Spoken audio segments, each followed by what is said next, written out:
কালীঘাটের এই পটুয়াপাড়ার বাড়িতে আজ সকালে শালবনী থানার পুলিশ পৌঁছে যায়। যেটা জানা গিয়েছে, এখনো পর্যন্ত তার আত্মসহায়কের খোঁজেই পুলিশ তল্লাশি চালাতে সেখানে পৌঁছে যায়। আর কি জানা যাচ্ছে এখনো পর্যন্ত? হিন্দল দে সরাসরি এই মুহূর্তে রয়েছেন আমাদের সঙ্গে। হিন্দল, আর কি জানা যাচ্ছে?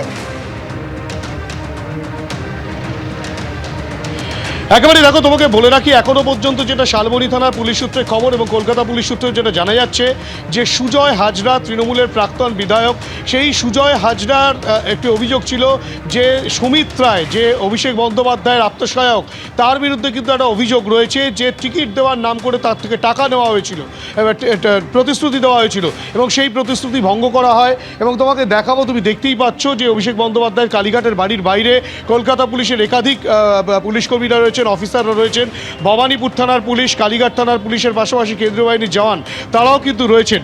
এখনো পর্যন্ত যে তথ্য পাওয়া যাচ্ছে যে শালবনী থানা এক ব্যক্তিকে গ্রেফতারও করে এই প্রতারণা মামলায়, এবং সেক্ষেত্রে কিন্তু সেই ব্যক্তির থেকে এই সুমিত রায়ের নাম উঠে আছে। এবং সেই সুমিত রায় কে?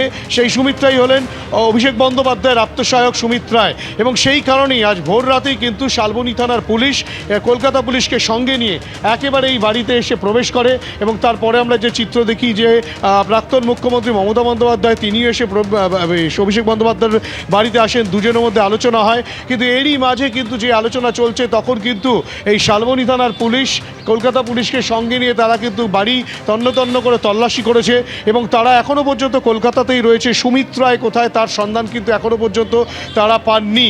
স্বাভাবিকভাবেই এই তল্লাশি প্রক্রিয়া কিন্তু এখনও পর্যন্ত জারি রয়েছে।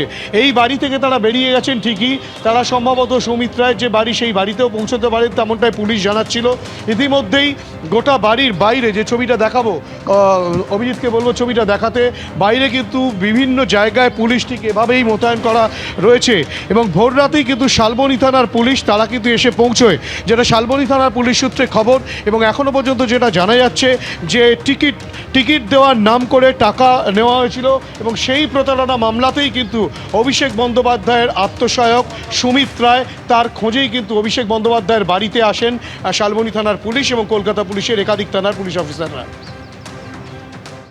এই খবরের পাশাপাশি একইভাবে আমাদের নজর রয়েছে পুর নিয়োগ দুর্নীতি মামলায়। আজকে একাধিক জায়গায় ইডির তল্লাশি শুরু হয়েছে সকাল থেকেই। মদন মিত্রের দুটি ঠিকানা অর্থাৎ কামারহাটি এবং ভবানীপুরের ঠিকানায় আজকে ইডির আধিকারিকরা তারা পৌঁছে গিয়েছেন এবং একই সঙ্গে সন্তোষপুরের একটি ক্লাব এবং একটি বেলেঘাটার ফ্ল্যাটেও পৌঁছেছে ইডি। মোট ৮টি জায়গায় একযোগে আজ সকাল থেকে ইডির তল্লাশি শুরু হয়েছে। পুর নিয়োগ দুর্নীতি মামলার তদন্তে আজকে একযোগে একাধিক ঠিকানায় ইডির তল্লাশি চলছে। মদন মিত্রের দুটি ঠিকানায় ইডি আধিকারিকরা তারা পৌঁছে গিয়েছেন। ভবানীপুর থেকে সরাসরি আমাদের সঙ্গে প্রতিনিধি সুকান্ত মুখোপাধ্যায় রয়েছেন। সুকান্ত, এখনো কি ইডি আধিকারিকরা সেখানে রয়েছেন?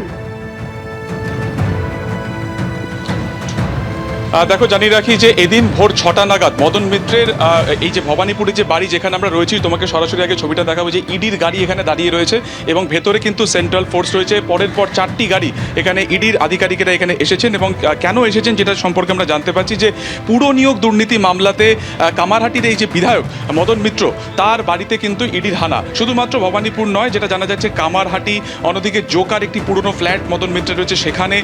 এছাড়া আরও দুটি জায়গা অর্থাৎ সন্তোষপুর এবং বেলেঘাটারও দুটি যে ঠিকানা রয়েছে, সব মিলিয়ে মোট 8টি জায়গাতে মদন মিত্রের সেখানে কিন্তু এই মুহূর্তে ইডির অভিযান চলছে। এর আগে সেন্ট্রাল এজেন্সি সিবিআই কিন্তু অভিযোগ এই পুর নিয়োগ দুর্নীতি মামলাতে মদন মিত্রের এই সমস্ত ঠিকানাতেই কিন্তু একযোগে রেড হয়েছিল।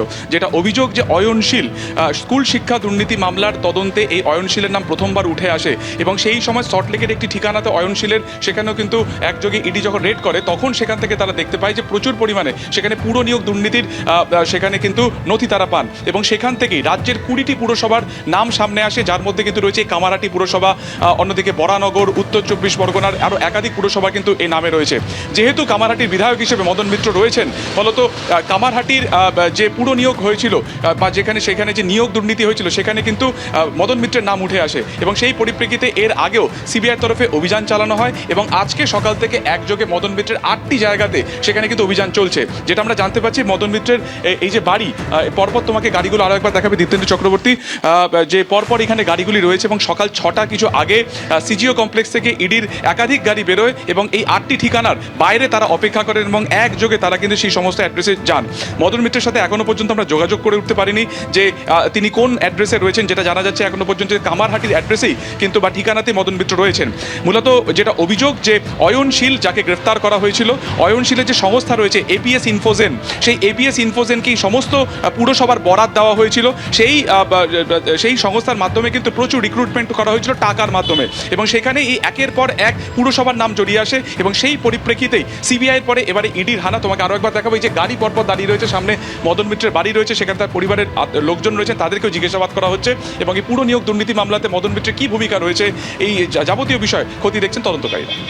ধন্যবাদ সুকান্ত তোমাকে। এবিপি আনন্দ, এগিয়ে থাকে, এগিয়ে রাখে।